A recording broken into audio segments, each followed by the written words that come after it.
Hello বন্ধুরা, পরিচালনায় আপনাদের সবাইকে স্বাগত। আশা করি আমার ভিডিওটা যে যেখান থেকে দেখছেন সকলেই সুস্থ আছেন, ভালো আছেন।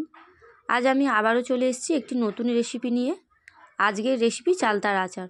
চালতার আচার বানানোর জন্য আমি চালতা সরু সরু করে কেটে নিয়েছি। এখন 1 চামচ হলুদ গুঁড়ো দিয়ে আমি চালতাটাকে একটু হালকা করে সেদ্ধ করে নেব।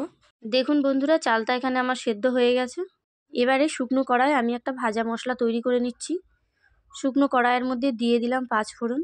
এটি এখন আমি 2-3 সেকেন্ড মতন ভেজে নেব।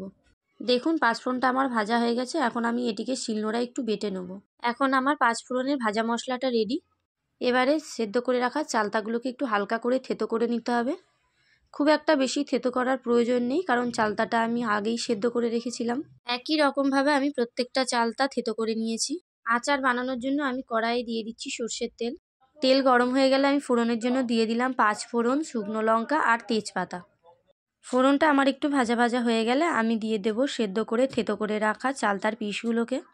চালতাটাকে একটু হালকা করে ভেজে নিয়ে দিয়ে দিচ্ছি 1/2 চামচ নুন আর দিয়ে দিলাম পরিমাণ মতন চিনি। এবারে গ্যাসের আঁচ আস্তে করে রেখে আমি আচারটা কিছুক্ষণ রান্না হতে দেবো। সব শেষে আমি যে ভাজা মশলাটা রেডি করে রেখেছিলাম সেটি দিয়ে একটু হালকা করে নাড়াচাড়া করে নেব। এখন আমার চালতার আচার রেডি। আমার এই রেসিপিটি যদি আপনাদের পছন্দ হয়ে থাকে তাহলে একটি লাইক দিয়ে কমেন্ট করে জানিয়ে যাবেন। আর এরকম আরও ভিডিও পেতে চ্যানেলটি সাবস্ক্রাইব করে পাশে থাকবেন। আজকের মতন এখানেই সমাপ্ত। দেখা হচ্ছে আবার নতুন কোনো রেসিপি নিয়ে।